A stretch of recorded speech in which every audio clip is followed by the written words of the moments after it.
जय गुरु जी संगत जी, शुक्राना गुरु जी, नारंग अंकल। चैनल को शेयर करें और सब्सक्राइब करें। संगत जी, साथ में लगे बेल आइकॉन के बटन को प्रेस करके ऑल पर क्लिक कर दें। सत्संग को ज़्यादा से ज़्यादा लाइक करें ताकि सत्संग ज़्यादा से ज़्यादा संगत तक पहुंच सके। संगत जी, आज का सत्संग बहुत प्यारा ब्लेस सत्संग है और ये सत्संग हमारे साथ शेयर किया है मुरादाबाद से अल्पना आंटी जी ने। हाँ जी, मुरादाबाद से अल्पना आंटी जी ने सत्संग हमारे साथ शेयर किया। मैं दिल से उनका शुक्राना करता हूँ। चलिए सत्संग स्टार्ट करते हैं। जय गुरु जी। जय गुरु जी संगत जी, सारी संगत को मेरा जय गुरु जी। मेरा नाम अल्पना है, मैं मुरादाबाद में रहती हूँ और ये मेरा पहला सत्संग है। सत्संग शुरू करने से पहले मैं मंत्र जाप करना चाहूँगी। ओम नमः शिवाय, शिव जी सदा सहाय। ओम नमः शिवाय, गुरु जी सदा सहाय। गुरु जी से मैं अपनी छोटी बहन कल्पना आंटी के थ्रू कनेक्ट हुई और उनकी भी एक जानने वाली आंटी है मनीषा आंटी, उनके थ्रू मैं कनेक्ट हुई। कल्पना आंटी मुझे मनीषा आंटी के सत्संग बताया करती थी, उनके साथ भी जो सत्संग होते थे वो बताती थी और उन सत्संग को सुन के मन में गुरुजी के प्रति विश्वास जागना शुरू हुआ।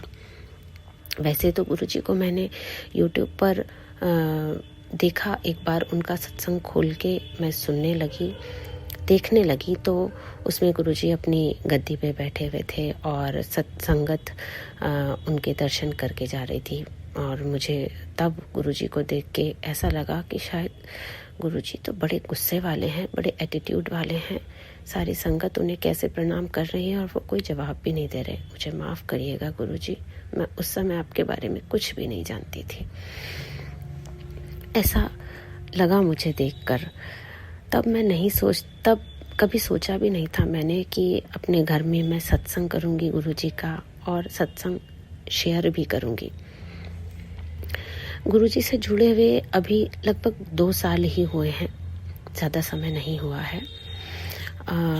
और इस बीच मैंने त्रयोदशी के व्रत किए थे और उन व्रत को करने के बाद गुरुजी में मेरा विश्वास और ज़्यादा बढ़ता चला गया।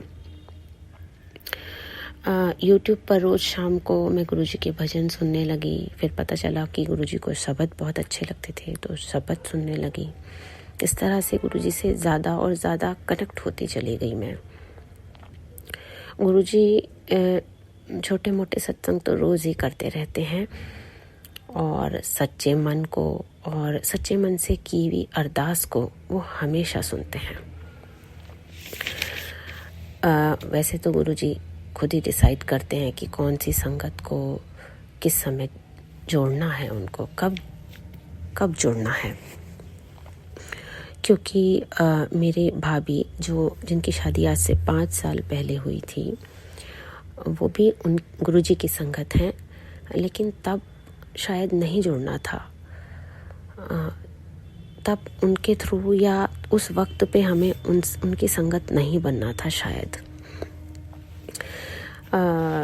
एक बड़ा सत्संग मैं सुनाना चाहूँगी। संगत जी, हुआ यूँ कि 2022 में मेरे साथ एक ऑनलाइन फ्रॉड हुआ जिसमें उन्होंने अपने आप को मेरा रिश्तेदार बता के पैसे ट्रांसफ़र करा लिए और जिसकी हमने साइबर क्राइम में, आरबीआई में और बैंक में भी कंप्लेंट की। 2-3 महीने तक कुछ नहीं हुआ। बहुत चक्कर लगाए हमने उस पैसे को वापस लाने के लिए। मेरे हस्बैंड ने बहुत चक्कर लगाए। इसके बाद 4 महीने लगभग हो गए थे तो मेरे हस्बैंड उस अकाउंट को चेक करने लगे जो ऑनलाइन जिससे फ्रॉड हुआ था ऑनलाइन। तो उसमें कुछ पैसे आए हुए थे जिसका यही नहीं पता था कि वो पैसे कहाँ से आए हैं। ना तो साइबर क्राइम वालों को इसका कुछ पता था, क्योंकि हमने वहाँ पे भी जाके पूछा, मेरे हस्बैंड ने वहाँ जाके पूछा था, लेकिन साइबर क्राइम वालों को इन पैसों का कुछ नहीं पता था। बैंक की तरफ से भी कोई मैसेज नहीं था और आरबीआई ने भी कोई इन्फॉर्म नहीं किया, कोई इन्फॉर्मेशन नहीं दी हमें उस पैसे के प्रति। अनंतम अनंतम शुक्राना गुरुजी, उनकी कृपा से सारे तो नहीं लेकिन कुछ पैसे मेरे वापस आ सके। बहुत बहुत शुक्राना। मैंने पहले ही गुरुजी से ये बोल रखा था कि गुरुजी अगर मेरे पैसे मुझे वापस मिलेंगे तो मैं ज़रूर सत्संग करूँगी।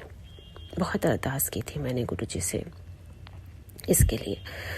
तो शुक्राना करने के लिए मैंने गुरुजी का सत्संग किया, जिसमें हम सिर्फ घर घर के ही लोग थे, बाहर का कोई नहीं था। और मुझे थोड़ा डर लग रहा था कि मैं पहली बार सत्संग कर रही हूँ, कहीं कोई गलती ना हो जाए, कहीं गुरुजी मुझसे नाराज़ ना हो जाए। लेकिन सत्संग बहुत अच्छा हुआ, सारी तैयारियां अच्छे से की मैंने। जो मैं चाहती थी कि गुरुजी के आने के लिए फूल बिछाऊं, उनके स्वरूप को अच्छे से सजाऊं। अच्छा स्वरूप मुझे मेरी भाभी के थ्रू मिला, गुरुजी का स्वरूप मुझे अपनी भाभी के थ्रू मिला। उनको वो बड़े मंदिर से मिला था, या शायद किसी सत्संग में ब्लेसिंग मिली थी उनको, और वो उन्होंने मुझे दिया था। तो मेरा इच्छा थी, मेरा मन था, और शायद गुरुजी ने कहीं ना कहीं मेरे मन को पढ़ा होगा। तो मैंने अपने हस्बैंड से फूल लाने के लिए बोला था। मुझे पता नहीं था कि वो इतने फूल ले आएंगे कि मैं उनके आने के लिए एक फूलों से बिछा हुआ रास्ता बना पाऊंगी, अच्छे से डेकोरेशन कर पाऊंगी। मैंने बहुत अच्छे से, जो मैंने सोचा नहीं था शायद, इतना मैंने किया। सारी तैयारियां की मैंने, कड़ा प्रसाद बनाया, चाय प्रसाद बनाए, गुरुजी को भोग लगाया। और संगत जी विश्वास मानिए, यूँ लग रहा था कि शायद गुरुजी आए हैं, सत्संग सुन रहे हैं, और उनके प्रति जो श्रद्धा भाव है मन में हमारे, वो देख रहे हैं। सत्संग के बीच में मेरी बेटी के ऊपर पानी के बड़े बड़े छींटे गिरे, जो उसने मुझे दिखाए और भी सबको दिखाए। बाद में मुझे पता चला कि वो गुरुजी ने मेरी बेटी को ब्लेस किया। फर्श पे भी मुझे एक दो छींटे दिखाई दी पानी की। मेरे घर और मेरी बेटी और हम सबको इस तरह से इतने अच्छे से ब्लेस किया गुरुजी ने। अनंतम अनंतम शुक्राना गुरुजी, अनंतम शुक्राना गुरुजी। संगत जी, हम गुरुजी की महिमा को नहीं जान सकते। वो कब कैसे क्या करना है वो खुद ही डिसाइड करते हैं। हमारी समझ के ये परे है, हम उन्हें नहीं समझ सकते, समझना चाहें तो भी नहीं समझ सकते। उनकी महिमा तो अपरंपार है, वो महाशिव हैं। जिस तरह, बस इस सत्संग को ज़्यादा लंबा ना करते हुए मैं अपने सत्संग को यहीं विराम देना चाहूँगी। जिस तरह से मुझे ब्लेस किया, मेरे परिवार को, घर परिवार को ब्लेस किया, ऐसे गुरुजी सबको ब्लेस करें, सबके कष्टों को हरें, सब पे अपनी मेहर बनाए रखें। जय गुरुजी, शुक्राना गुरुजी। ओम नमः शिवाय, शिवजी सदा सहाय। ओम नमः शिवाय, गुरुजी सदा सहाय। जय गुरुजी।